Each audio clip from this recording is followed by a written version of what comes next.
Pyongyang cancels a planned inter-Korean cultural event as a way to express disappointment over recent media coverage of the regime by as whole.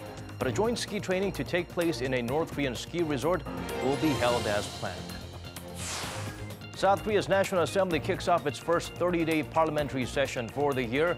Driven by a sense of urgency, lawmakers get to work right away to deal with key issues, including a constitutional amendment. No more anonymous virtual accounts and transactions in South Korea, but some fear the real name system designed with security and stability in mind may cause more confusion. NEWSCENTER begins now.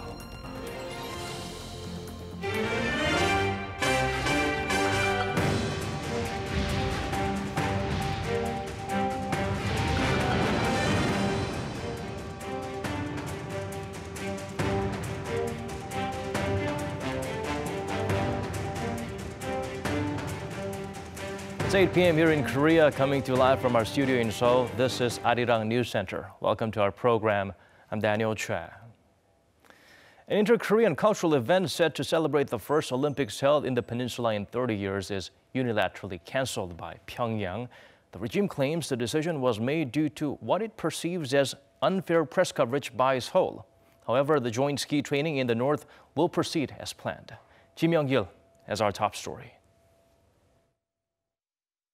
South Korea will send non-Olympic skiers to the North Masikryong Ski Resort for 2 days of joint training as part of a series of planned events ahead of the Winter Olympics in South Korea. A group of inspectors from the south visited the venues in the north last week to look around the facilities, the airport, and road conditions. The South Korean skiers will take a charter flight to the North Galma Airport, which is around 45 minutes away from the Masikryong Ski Resort. The joint events during the PyeongChang Games are seen as a thawing of ties between the two Koreas. However, a telegram from the North late Monday reportedly blamed biased and insulting media coverage from the South on the North planned events for the Olympics. The North was also angry at South Korean media reports of a possible military parade in Pyongyang on February 8th, a day before the opening ceremony of the Winter Games. South Korea's Unification Ministry said the North's sudden decision was regrettable, adding that the North should uphold all the remaining agreements that have been made. Those are the art performances and taekwondo demonstration. The North is also sending hundreds of delegates, cheerleaders, and performers to the South over the course of the Olympics. The inter-Korean talks, which resulted in the agreement, came after tensions on the Korean peninsula reached their highest point in decades. But there have been concerns that the links between the Koreas could breach international sanctions on North Korea's nuclear and missile programs. Providing hard cash is not allowed. But apart from that, we can practically provide any conveniences they might need, as the U.S. has welcomed the North's participation as well. Providing cash payments to the North regime is banned under UN sanctions. South Korea earlier said it would not pay the fees for using the North airport and airspace. Kim Young-gil, Arirang News. This isn't the first time the Hermit Kingdom pulled the rug from under us last minute. But instead of letting our emotions get the better of us, it would be more constructive to plan the next step. Cha Sang-mi turns the spotlight to factors that may have led to the decision and how the South Korean government should deal with Pyongyang on inter-Korean matters from here on. Pyongyang claims its sudden cancellation of the joint cultural event scheduled for February 4th is a response to South Korean media reports that were critical of North Korea's behavior and is a reflection of the North's disappointment.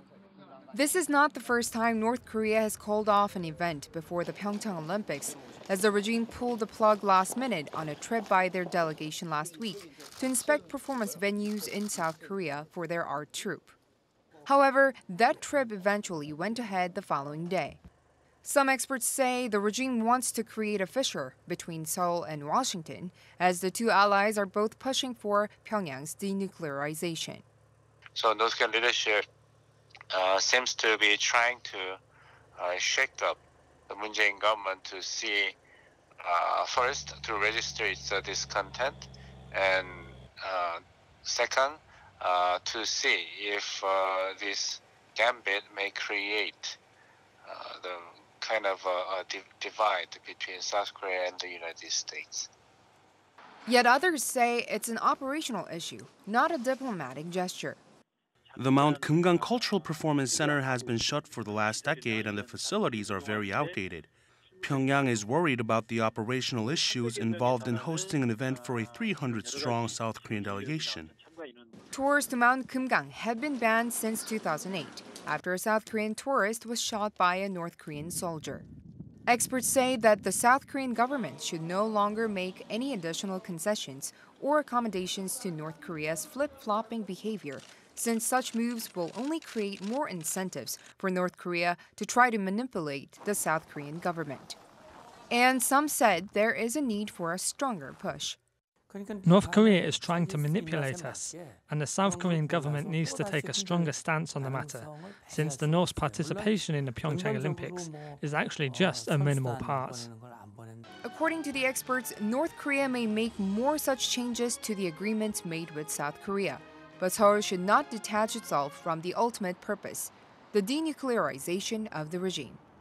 Cha Sang-mi, Arirang News.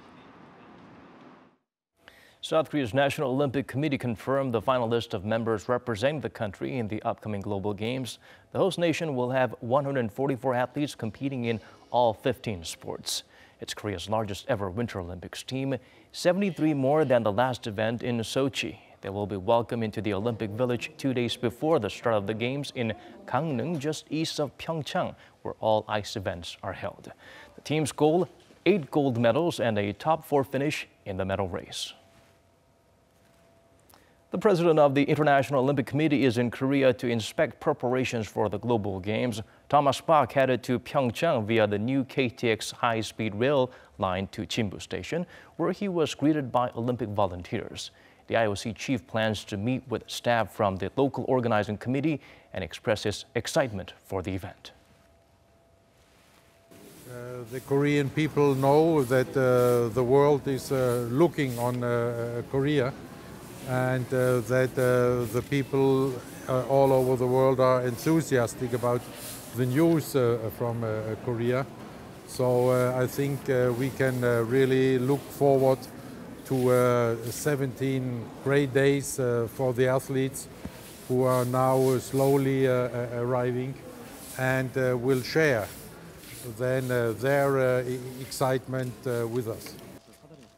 Bach will tour the competition venues and the Olympic Village to check out the preparations and also chair an executive board meeting and general sessions of the IOC starting Saturday.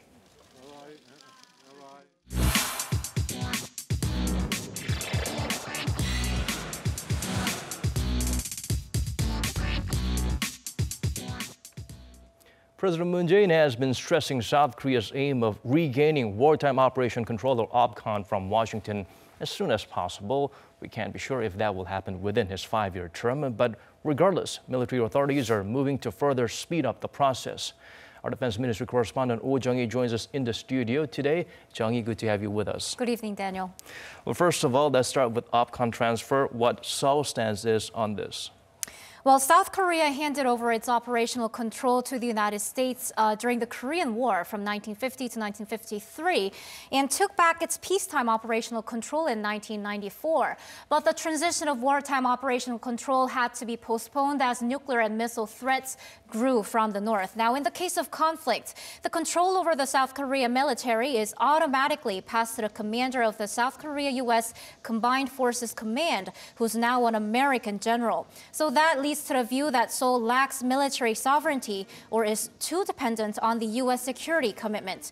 The Moon administration aims to take OPCON back from Washington by the early 2020s, 3 or 4 years earlier than the original plan of the mid-2020s, so that South Korea can be more responsible for its national security and strengthen its military power. The government says Seoul's alliance with Washington will stay ironclad as ever, but it'll be Seoul that leads the two countries' combined forces, not Washington, once the OPCON is handed over to South Korea. Right, we're talking about a condition-based transition plan. What are some of the necessary preparations and how are they coming along, Jung-hee? That's right. For South Korea to exercise OPCON, the most important condition would be that the country is able to defend itself in the event of war. That means it has to have a strong enough defense capability. And that's why South Korean military is working to complete its three-pillar defense system by the early 2020s. The kill chain, if you look at the screen, aims to preemptively identify and strike key enemy facilities before a missile's launched, while the Korea Air Missile Defense, or KAMD, intercepts enemy missiles before they can hit their targets. The Korea Massive Punishment and Retaliation, or KMPR, targets the regime's leadership and military headquarters to retaliate against Pyongyang's nuclear weapons. We've still got a couple more years to see the progress on this system, but there are views that South Korea lacks the reconnaissance equipment to spy on North Korea's movements and the strategies to effectively tie the systems together and make use of them. Also, South Korea and the U.S. need to drop a new scheme to run the combined forces. It's certain that a South Korean general will serve as the commander and an American general as a deputy commander, but how the rest of the combined forces command would be organized isn't settled. Seoul pushed for a deal on that last October, but no agreement was made. Right, and the big names of the military continue stressing that they will push for swift transition. Once again, they highlighted that during the policy briefing just 2 weeks ago.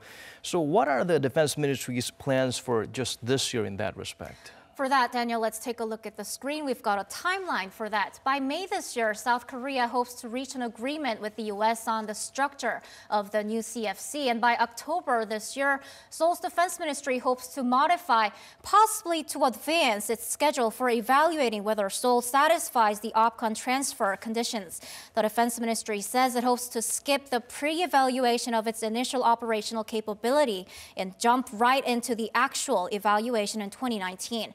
And there are three conditions for the OPCON transfer. First is security environment on the Korean Peninsula and in Northeast Asia. Also, South Korea's ability to counter North Korea's nuclear and missile threat in times of war and provocations. And finally, the ability to lead the combined South Korea-U.S. forces. Right, so the question now will be, will the security situation improve? And are we ready and capable of dealing with wartime situation? It looks like in terms of that, on these heavy subjects, opinions are somewhat divided. That's true. There actually have been several efforts to take wartime operational control back from the United States, but the transfer itself and the discussions about it had to be postponed a lot of times because of threats and uncertainties from the North. And it was, after all, postponed 2 times from 2012 to 2015 and changed finally to a condition-based transfer. So there are 2 key issues here. First is the security situation on the Korean Peninsula and whether South Korea is strong enough to deal with nuclear threats from the North. And budget is also a problem here. Most experts say 3 to 5% of South Korea's GDP has to be spent on national defense, which is not at all a small amount. Most of the defense budget is currently actually spent on military maintenance. Daniel. Right, the complexion of the situation in the peninsula and, of course, around the world linked to North Korea's growing threats continue to evolve or devolve in some sense and change. So we need to adapt and continually pursue our agenda, which is, of course, a swift OPCON transfer. Thank you for the details today, Chung-hee. We look forward to having more updates from you next time in terms of defense matters. It was nice to be here. Thank you.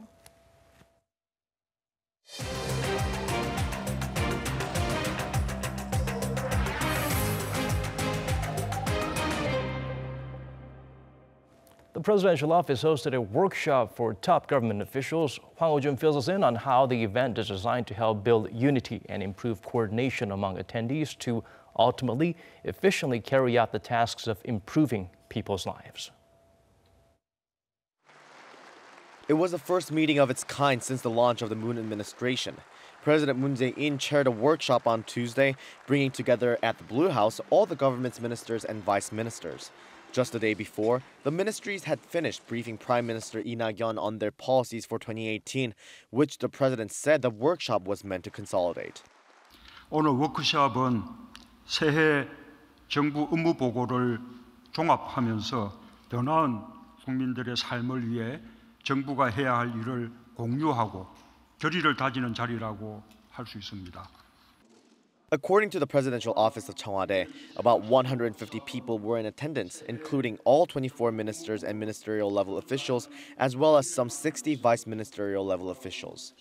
In the meeting, President Moon said the Republic of Korea owes its establishment, its democratic history, and its economic growth to the sacrifices and the participation of the people. He said now the government must look back at whether it has taken care of the people and should take on a great sense of responsibility. The South Korean president also said that the people must be the priority in everything the government does. He re-emphasized the need for nationwide safety checks on public facilities, no matter how long it takes or how much it costs.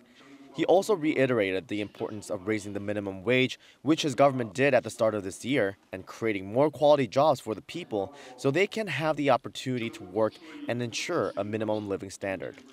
President Moon insisted that all government policies must be pursued from the people's perspective and called for more active and genuine communication between the public and the government. The liberal leader also called for innovation within the government. He said, quote, public officials themselves may become the target of innovation if they fail to become its main agents, and urged them to take the lead in building a fair and just society. And last but not least, President Moon stressed that all ministries should strive to cooperate since they're all in it together. 장차관 여러분이 다 함께 바라봐야 할 대상은 대통령이 아니라 국민입니다. 여러분은 문재인 정부라는 한 배를 탄 공동 운명체입니다.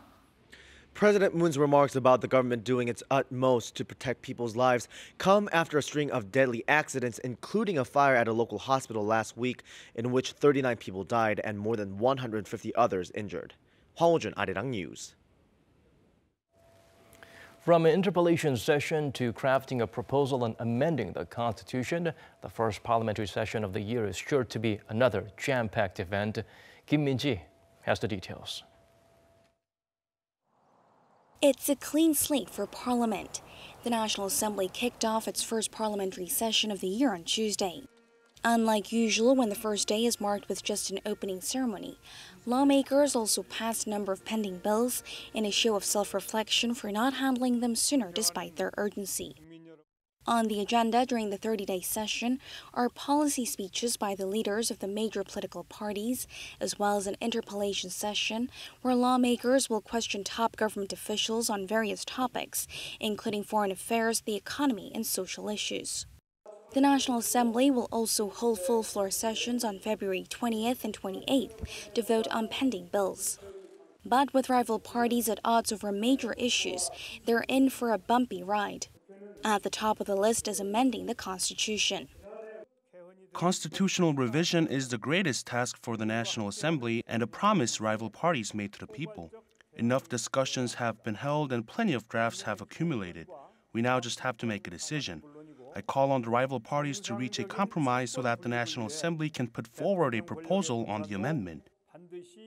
The ruling Democratic Party of Korea wants to complete negotiations by February, so a referendum on constitutional amendment can be held in tandem with local elections in June. But rival parties have been widely divided over when to hold the vote, as well as the specifics, such as how to reduce the powers of the president. The ruling bloc says if no compromise is reached on that part, an amendment should at least be carried out on other areas, such as strengthening basic rights and boosting regional autonomy. But the main opposition Liberty Korea party claims that with no change to the power structure, the revision is meaningless. Another area of dispute is the government's economic and social policies, such as a recent minimum wage hike, safety prevention measures, and cryptocurrency regulations. The ruling party will roll up its sleeves to defend its record on these matters, while the opposition is likely to point out the mishaps. For the next 30 days, these issues and others will be on the table for deliberation. Whether the ruling party wins the support from the opposition will be key for the session to bear fruit. But with a change in the political landscape looming, with a merger between two minor opposition blocs in the works, it remains to be seen whether the setting will be favorable for cooperation or not. Kim Min-ji, Arirang News. If you're trading cryptocurrencies in South Korea, you can only use real name bank accounts from now on. Part of the government's measures to prevent virtual currency being used for illegal activities like money laundering and tax evasion. Lee Jung-yeon zooms in on the change and its potential impact. Some 3 million cryptocurrency users in South Korea will no longer be able to make transactions anonymously. Until now, currency exchanges issued encrypted so-called virtual accounts for crypto exchanges. But now, those virtual accounts are gone. Instead, investors will make transactions directly to and from designated real-name bank accounts. These personal accounts will have to be at the same bank their exchange uses, meaning some people will have to switch banks or create new accounts. There are currently 6 banks working with the exchanges. Bitdom, the largest exchange, is working with Shinhan and Nonghyup. Upbit is working with IBK, CoinOne with Nonghyup, and Corebit with Shinhan. To get on board with the new rules, investors both existing and new will have to prove to their exchange that the bank account they're using is their own. There's been concern that the changes could cause a lot of confusion. Those opening new bank accounts should know that they need to show the bank that their new account won't be used only for crypto trading, which isn't considered a valid reason for opening one. They'll need ID and proof of employment or a regular bill they pay. Without that proof, accounts will come with noticeable limitations. This also prevents minors and people without jobs from opening new accounts. For several weeks, Korea had banned crypto exchanges from opening new trading accounts, and it had been thought that lifting the ban would bring a flood of new crypto traders. But that hasn't been the case. There are more hurdles to creating new accounts now, so this has decreased demand. Also, banks are more careful in issuing new accounts because what they could lose from any problems that occur far outweigh the gain, which is mere service fees. Experts say the volatile cryptocurrency market won't stabilize anytime soon, even with the real name system, and we can expect further government regulations to affect cryptocurrency prices. Lee Jung-yeon, Arirang News. South Korea's business sentiment dips for the first time in 3 months, a trend that seems set to continue with the outlook for February also remaining fairly gloomy. Kim Ji-yeon helps us look beyond the numbers. The overall economic sentiment among Korean businesses dropped for the first time in 3 months in January, particularly among small and medium-sized businesses. Data by the Bank of Korea released on Tuesday shows its business sentiment index dropped by 3 points in January from the previous month to 78. A reading below 100 means there are more pessimists than optimists on the local economy. Sentiment among SMEs saw a staggering drop of 8 points from the previous month to 63. Meanwhile, BSI among manufacturers also fell by 4 points to 77, its lowest level in 11 months. A local expert points to a slowdown in global economic recovery this year compared to the previous year, as well as a declining rate of increase in investment in the construction sector as the main reasons for the slump. As for SMEs, this year's minimum wage increase has led to a pessimistic outlook as it could result in higher labor costs on top of U.S. trade protection measures and safeguards that will affect Korean exports. The government raised the country's minimum wage by 16.4% from last year to $7 an hour and plans to gradually raise the minimum wage to more than $9 an hour by 2020. Following a series of government measures to tackle speculative housing investment during the second half of last year, the number of orders in construction fell by more than 44% in October from the previous year, signaling a major drop in investments in the sector. Kim Ji-yeon, Arirang News.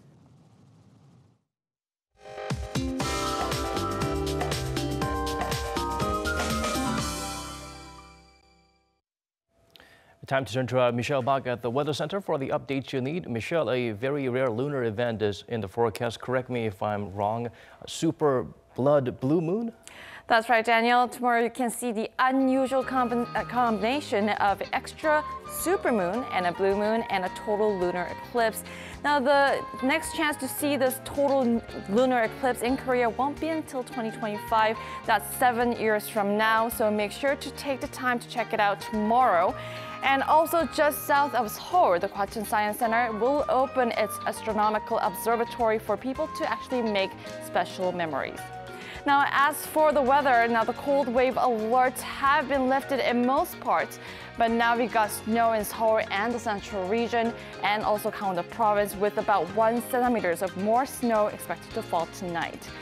And the snow will clear and Seoul will start off the morning at -6 degrees Celsius tomorrow, while Daegu and Busan begins at -3 and -2 degrees. Into the afternoon, Seoul will rise up to 0 degrees, while Gwangju and Busan rising both up to 6 degrees. Now, throughout the rest of the week, it will stay mild, but over the weekend, we will see freezing weather once again. I'll leave you with the weather conditions around the world.